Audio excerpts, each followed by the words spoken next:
telah menyumbangkan air bersih kepada masyarakat Semenanjaya Rantau Perlak.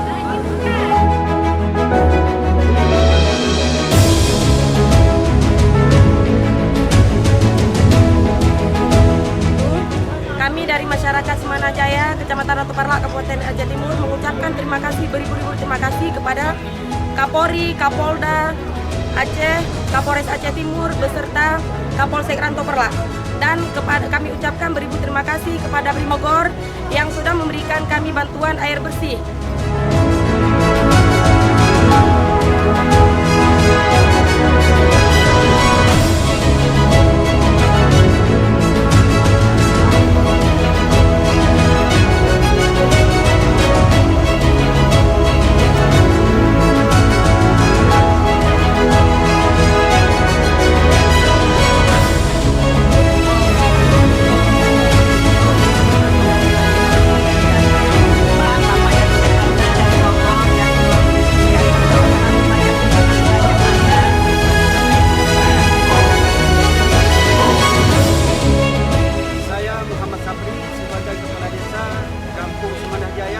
Kecamatan Rantau Perlak, Kabupaten Aceh Timur, Provinsi Aceh, mengucapkan banyak terima kasih kepada Bapak Dr. Andes Jenderal Sigit Sulistyo Prabowo MSI beserta kepada Brimob Resimen 1 dari Gedung Halang yang telah memberikan bantuan berupa mobil water treatment sebagai air bersih langsung konsumsi kepada desa kami yang sangat membutuhkan air saat ini dengan dampak banjir.